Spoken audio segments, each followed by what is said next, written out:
Hello hi नमस्कार, स्वागत है आप सभी का उत्कर्ष के डिजिटल मंच पे, जहां मैं प्रणीता शुक्ला फिर से हाजिर हूं लेकर आपके लिए एक बहुत ही महत्वपूर्ण क्लास। जी हां, आज हम बात करेंगे उच्चारण स्थान। हम जो बोलते हैं या जो भी भावों की अभिव्यक्ति हम करते हैं वो मुख के द्वारा ही करते हैं। तो किसी भी वर्ण का उच्चारण जब हम करते हैं तो मुख के विभिन्न भागों का सहारा लेना पड़ता है, और जिस भाग से वह भाग जहां से उच्चारण किया जाता है वह उस वर्ण का उच्चारण स्थान कहलाता है। तो हमारे मुख में कंठ से लेके ओष्ठ तक जो उच्चारण स्थान है उनके बारे में जो आज है मैं आपको बताने वाली हूं। आज की जो क्लास है आपके लिए काफी फायदेमंद साबित होगी, क्योंकि बहुत सारे ऐसे कंपटीशन एग्जाम कह दो या स्कूल से संबंधित 6 to 12 की जो क्लासेस है उसमें भी कई बार जो है आपसे उच्चारण स्थान के बारे में पूछ लिया जाता है। तो आपको बहुत अच्छे से ज्ञात होना चाहिए कि हमारे मुख में कौन कौन से उच्चारण स्थान है और कौन कौन से वर्ण जो है किस स्थान से उच्चारित किए जाते हैं। वेरी सिंपल, बहुत आसान है। अगर आप बिल्कुल लाइन से किसी चीज को याद कर लेते हो, मैं आपकी सुविधा के लिए एक छोटा सा इमेज भी लेकर आई हूं। ये आपको दिख रहा होगा कि ये हमारे चेहरे का एक इमेज है, एक फोटो जो आपको दिखाई दे रहा है। इसमें बहुत सारे एरो है और कुछ दे रखा है। तो मैं आपको बता देती हूं कि सबसे पहला जो उच्चारण स्थान है वो होता है कंठ। कौन सा होता है? सबसे पहला जो उच्चारण स्थान है वो होता है कंठ। नंबर 2 पे आता है बिल्कुल ऊपर वाला भाग। ये तो हो गया कंठ, जो हमारे मुख के अंदर ऊपर वाला भाग है उसे हम कहते हैं तालू वाला भाग। ठीक है। नंबर 3 पे आता है मूर्धा, जो तालू से ठीक आगे की तरफ है। वो कौन सा भाग कहलाएगा? वो कहलाएगा मूर्धा। मूर्धा के बाद नंबर 4 पे आता है दंत वाला भाग, यानी दांत से जो हम वर्णों का उच्चारण करते हैं उसे दंत वर्ण बोलते हैं। फिर नंबर 5 पे आता है ओष्ठ, यानी जो वर्णों का उच्चारण हम होठों के द्वारा करते हैं जिसे हम ओष्ठ बोलते हैं संस्कृत में, वो होता है नंबर 5 पे उच्चारण स्थान। अभी हम फिलहाल आपको फोकस इसी पे करना है। इसके बाद का भी हम बताएंगे, ऐसा नहीं कि सिर्फ हम यहीं तक पढ़ेंगे, हम लाइन से पढ़ेंगे। कहने का ये अर्थ है हर एक बच्चे को, हर एक स्टूडेंट को प्रॉपर तरीके से पता होना चाहिए कि उच्चारण स्थान कौन कौन से हैं, किसकी सहायता से कौन सा वर्ण हम जो है उच्चारित करते हैं। ठीक है, इसको मैं लाइन से बताऊंगी, लेकिन आपके सामने जो ये एक चित्र दिया है इसमें मैं आपको बताऊंगी सबसे पहले कि हम देखते हैं। इसमें मैंने आपको बताया कंठ, तो जो कंठ वाला भाग है ये होता है, ये कंठ वाला भाग है। अभी कंठ तालु को मत देना, क्योंकि कुछ ऐसे वर्ण होते हैं जो दो जो होते हैं उच्चारण स्थान से मिलकर बनते हैं। ध्यान रखना, कुछ ऐसे वर्ण होते हैं जो दो उच्चारण स्थान से मिलकर बने हैं, उनको जब हम उच्चारण करते हैं तो कंठ का भी होगा, तालु का भी प्रयोग होगा, वो बाद में देखेंगे। फर्स्ट प्रायोरिटी है कंठ वाला जो उच्चारण स्थान है, वो कंठ ये है। ठीक है। फिर दूसरा मैंने आपको बताया तालु। ये जो भाग है, ये देखो तालु लिखा है ना, तालव्य भी कहते हैं। ये ऊपर वाला भाग है। हम जब खाना खाते हैं ऊपर वाला, जो कई बार खाने में कुछ ऐसी चीज होती है जो मुख में चिपक जाती है, बिल्कुल वो ऊपर वाला जो पार्ट है ना उसको तालु कहते हैं। फिर बात आती है मूर्धा। ये देखो, ये मूर्धा वाला हिस्सा है। तालु के जस्ट थोड़े से आगे वाला जो हिस्सा है वो क्या कहलाएगा? मूर्धा कहलाएगा। फिर आगे की बात आती है, मैंने कहा दंत्य। दांत मैंने आपको बता ही दिया, ये फोटो भी दे रखा है, ये दंत्य वाला भाग है। और ओष्ठ मैंने आपको भी बता दिया है। देखो, फिर सिर्फ ओष्ठ देखेंगे, दंत ओष्ठ बाद में देखेंगे। होठों वाला जो भाग है वो ओष्ठ है। इस इमेज को मैं फिर से एक बार और समझाऊंगी, लेकिन अभी फिलहाल हम इन 5 उच्चारण स्थान को थोड़ा आसानी से समझने की कोशिश करेंगे। कैसे, ये मैं आपको बताती हूं। हमने वर्णमाला पढ़ी है, जिसके तहत हमने स्वर भी पढ़े और व्यंजन भी पढ़े हैं। सभी ने पढ़े हैं, बहुत अच्छे से पढ़े हैं, कहीं कोई दिक्कत नहीं है ना। चलो, अब आप कहोगे मैम इसमें स्वर तो कहीं दिख ही नहीं रहे। स्वर की बात भी करेंगे, लेकिन उसके बाद में पहले हम बात करते हैं क वर्ग की, जो कि कहां से उच्चारित किए जाते हैं? कंठ से। मैंने कहा ना, मुख की सहायता ली जाती है, विभिन्न भाग है हमारे मुख में, तो कंठ का जो भाग है उससे जो उच्चारण स्थान से वर्ण निकल रहे हैं वो है क, ख, ग और घ। अंगा पूछोगे तो अंग जो है वो 5वां अक्षर है, उसको हम हटा देंगे। लेकिन क, ख, ग और घ जो है उनका उच्चारण स्थान क्या होता है? कंठ। तो हम इसको क्या कह देंगे? ये कौन सा वर्ग हो गया हमारा? क वर्ग। सभी को पता है 25 जो स्पर्श व्यंजन होते हैं, उन 25 स्पर्श व्यंजन में 5 पंचमाक्षर है, उसके अलावा जो है वो है क वर्ग, च वर्ग, ट वर्ग, त वर्ग और प वर्ग। समझ में आ गया? तो सबसे पहला जो क वर्ग है उसका उच्चारण स्थान कौन सा हो गया? कंठ। क, ख, ग और घ। क्लियर है? नंबर 2 पे आता है तालु। कौन सा आता है नंबर 2 पे? तालु। अब तालु का उच्चारण स्थान च, छ, ज और झ, इन वर्णों का जो उच्चारण है वो तालु के द्वारा होता है। मैं कहूंगी कभी भी उच्चारण स्थान को जानने के लिए आपको उन वर्णों का उच्चारण करके देखना चाहिए। फॉर एग्जाम्पल, जैसे मैंने आपको तालु का बताया, तो जब हम बोलते हैं च, छ, ज और झ, तो आप देखोगे कि आपकी जो जीभ है वो तालु को टच कर रही है ना। तो तालु से बोले जाने वाले जो वर्ण है, तालु का जो उच्चारण स्थान है वो वर्ण कौन से हो गए? च, छ, ज और झ। फिर नंबर 3 पे आता है मूर्धा। मैंने आपको बताया था ट वर्ग। कौन सा बताया था मैंने आपको? ट वर्ग। पहले हम इसको लिख देते हैं च वर्ग, और उसके बाद आता है ट वर्ग। ठीक है? ट वर्ग के अंतर्गत आप ट, ठ, ड और ढ, ठीक है, मूर्धा के अंतर्गत ट, ठ, ड और ढ हो जाएगा। ये ट वर्ग हो गया हमारा। देखो 5वां अक्षर में हर किसी का छोड़ने का बोल रही हूं आपको। इसका भी 5वां अक्षर छोड़ दो, च, छ, ज, झ, य का भी 5वां अक्षर छोड़ दो, ट, ठ, ड, ढ, ण 5वां अक्षर छोड़ दो। फिर आ जाते हैं हम चौथे पे, दंत वाला भाग। जी हाँ, दंत वाला जो भाग है, त, थ, द, ध, न, हम पढ़ते ना, त, थ, द, ध, न को छोड़ दो, 5वां अक्षर है, छोड़ दो उसको। त, थ, द और ध, इसका उच्चारण स्थान द है, दंत है। कैसे है? जब आप उच्चारण करते हो त, थ, द, ध, देखो सब में आपकी जीभ जो है वो दांतों को टच कर रही है। देखो हर एक चीज को जब तक आप प्रैक्टिकल करके नहीं देखोगे आपको समझ नहीं आने वाला है। उच्चारण स्थान भी वही है, जब तक आप उच्चारण करके नहीं देखोगे, प्रोनाउंस करके नहीं देखोगे, आपको उसका अर्थ ज्ञात नहीं होगा। उसके लिए आपको कोशिश करनी है उसको उच्चारण करके देखो। ठीक वैसे ही नंबर 5 पे आता है ओष्ठ, यानी हमारे होठ। जब हम होठों के द्वारा जिन वर्णों का उच्चारण करते हैं वे ओष्ठ के अंतर्गत आते हैं। ओष्ठ का उच्चारण स्थान होता है। उच्चारण स्थान में जो वर्ण बोले जाते हैं वो है प, फ, ब, भ। म जो है 5वां अक्षर है उसको छोड़ देते हैं। समझ में आ गया? तो कंठ से बोले जाने वाले जो उच्चारण स्थान के तहत है क वर्ग, तालु का उच्चारण स्थान वाला है च वर्ग, मूर्धा का उच्चारण स्थान होता है ट वर्ग, दंत का हो जाएगा त वर्ग। ये सबसे आसान और इजी ट्रिक बताइए मैंने आपको। और ओष्ठ से बोले जाने वाले को कहते हैं प वर्ग। अब ये क्लियर हो गया। अब जब भी आपसे पूछ लिया जाए, मान लो फॉर एग्जाम्पल आपसे पूछ लिया जाए कि द का उच्चारण स्थान क्या है, तो आपको तुरंत देख लेना है कि त, थ, द, ध जो त वर्ग है वो किसके तहत आता है। तुरंत आपको दंत याद आना चाहिए।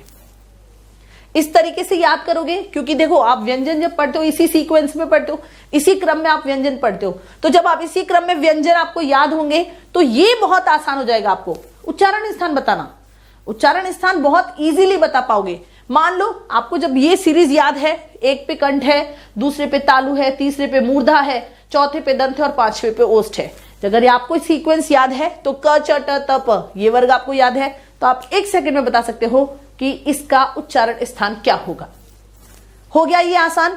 आगे बढ़ते हैं। मैंने कहा, आपने पूछा होगा कि मैम स्वर कहां गए। स्वर आ गए हमारे सामने। देखो ये हमारे स्वर है अ, आ, ई, उ, री, ए, आई, ओ और औ। ये आपके सामने सभी उच्चारण स्थान, ये जो उच्चारण स्थान के ऊपर जो सारे स्वर हैं मैंने आपको बता दिए। 11 स्वर मैंने यहाँ पे लिख दिए हैं। मैंने अभी आपको बताया उच्चारण स्थान बताया। कंठ का उच्चारण स्थान क्या है? क, ख, ग, घ। तालु का च, छ, ज और झ। मूर्धा का ट, ठ, ड और ढ। दंत का त, थ, द और ध। ओष्ठ का प, फ, ब और भ।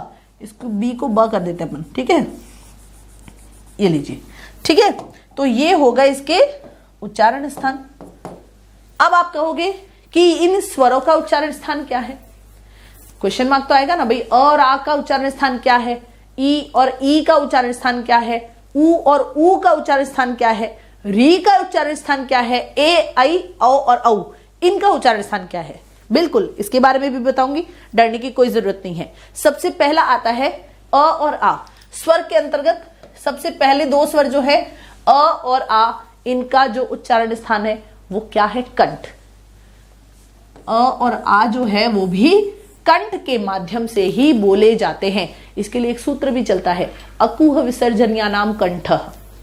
संस्कृत के तहत सूत्र भी चलते हैं जिसमें है अकुह विसर्जनीयानाम कंठः, यानी अ, आ और क वर्ग के सभी भाग जो है और वो किसके द्वारा बोले जाते हैं? कंठ के द्वारा बोले जाते हैं। तो स्वर के पहले दो अ और आ वो किसके द्वारा बोले जाएंगे? नंबर 1 कंठ के द्वारा।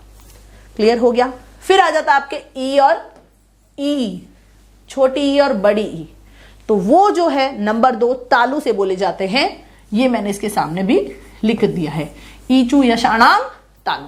तो ई और च वर्ग, ई और च वर्ग जो है वो तालु से बोला जाता है। इसका सूत्र क्या चलता है? ईचू यशाणाम तालु। संस्कृत के तहत चलते हैं वैसे तो, बट मैं आपको बता रही हूं ताकि आपके लिए थोड़ा सा इजी हो जाए। ठीक है, तो कंठ का उच्चारण स्थान के अंतर्गत क्या क्या आ जाएगा? स्वर के अ और आ और क वर्ग। ठीक है, साथ में ह भी चलता है, लेकिन अभी फिलहाल इतना ही समझो, एक एक करके समझेंगे।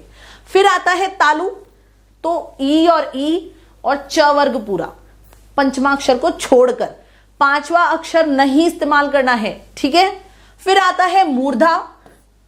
देखो, मूर्धा से पहले ऊपर स्वर में आ रहा है ऊ और ऊ, हरस्व ऊ और दीर्घ ऊ, दिख रहा है ना? अब इनका उच्चारण स्थान, तो इनका उच्चारण स्थान होता है ओष्ठ। दीर्घ ऊ और हरस्व ऊ का जो उच्चारण स्थान है वो होता है ओष्ठ, यानी होठों के द्वारा बोला जाता है, ऊ और ऊ। ठीक है, फिर आता है री, तो री का उच्चारण स्थान जो है वो होता है मूर्धा। री का जो उच्चारण स्थान है उसका उच्चारण स्थान क्या होगा? मूर्धा से बोला जाएगा, तालु के आगे से। फिर देखो, आ गया, ई भी आ गया, ऊ भी आ गया, और मैंने आपको री भी बता दिया। ठीक है, बता दिया ना? अब आप कहोगे मैम इन दोनों का क्या होगा? ए और आई, ओ और औ। ए और आई, ओ और औ। तो एक चीज हमेशा ध्यान रखना कि ए और आई, ओ और औ ये दो वर्णों से मिलकर बने हैं। ये तो सबको पता है, जब हम स्वर व्यंजन पढ़ते तब भी बहुत चीजें, बहुत सारे टीचर्स जो है वो ये बता देते हैं। तो आपको पता होना चाहिए ए और आई जो है वो किससे बने हैं? अ प्लस ई, इन दोनों को मिलाकर बना है ए और आई। ये आपको ध्यान रखना है, अ और ई। अब आपको ये देखना है कि अ कौन से वर्ण में आ रहा है? उच्चारण स्थान क्या है अ का? कंठ। अ का उच्चारण स्थान क्या है? कंठ। क्योंकि देखो ये ए और आई जो है इन दोनों से मिलकर बना है, तो हमको इसका भी उच्चारण स्थान लेना है और इसका भी उच्चारण स्थान लेना है। मैंने आपको बोला था कुछ ऐसे वर्ण आएंगे जिनमें हमको दो उच्चारण स्थान को मिलाकर बनाना पड़ेगा वर्ण को। तो यहां अ तो है कंठ और ई जो है वो है तालु, तो कंठ प्लस तालु मिलकर बन गए हैं ए और आई। तो ए और आई वो किसके तहत आएंगे? दो वर्णों में, कंठ और तालु से मिलकर बना है ए और आई। किन दो वर्णों से, किन दो उच्चारण स्थान से? कंठ और तालु। इन दो उच्चारण स्थान से बनेगा ए और आई। तो ए और आई जो है वो कंठ तालु के, कंठ तालु जो है वो उसका उच्चारण स्थान कहलाएगा। जब भी आपको पूछे ए या आई का उच्चारण स्थान क्या है, तो कंठ तालु, सिंगल नहीं लिखोगे, आपको दोनों पढ़ने पड़ेंगे। जब भी आपको कई बार 4 ऑप्शन में आ जाता है कंफ्यूज करने के लिए, तो आपको उस समय ये ध्यान होना चाहिए कि जो उच्चारण स्थान मैं बोल रही हूं या मैं बोल रहा हूं उसका उच्चारण स्थान क्या है। तो यहां जहां दो वर्ण मिल रहे हैं तो उच्चारण स्थान भी दो हो जाएंगे, तो वो दोनों उच्चारण स्थान आपको ध्यान होने चाहिए। जब तक आप प्रैक्टिस नहीं करोगे ना बेटा, तब तक समझ में नहीं आएगा। बार बार प्रैक्टिस करने से एकदम परफेक्ट तरीके से आपको आने लग जाएगा। फिर आ जाता आपके ओ और औ, लास्ट दो स्वर बच गए ओ और औ। तो अ और उ मिलकर बने हैं ओ और औ। ध्यान रखना, ओ और औ जो है वो दो कौन से वर्णों से, दो स्वर से मिले हैं, तो वो दो स्वर है अ और उ। तो अ जो है वो कौन सा है? कंठ। ठीक है, कंठ से बिंदी लगा देती हूं, ज्यादा सही लगेगा। और उ जो है वो ओष्ठ से है। ये देखो मैंने आपको बताया उ और ओष्ठ। अब इन दोनों को मिलाकर बना है ये ओ और औ।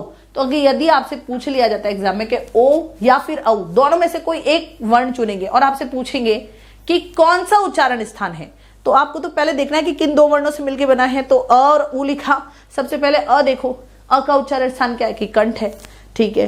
फिर उ का के ओष्ठ है, तो बस कंठ ओष्ठ जो मिलकर है बनेगा वो उसका उच्चारण स्थान हो जाएगा।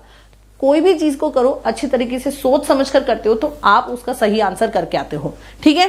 तो ये तो मैंने आपको बता दिया। अब आ जाते हैं वो 5 अक्षर जो हमने इनमें से हटा दिए, क वर्ग, च वर्ग, ट वर्ग, त वर्ग और प वर्ग, है ना।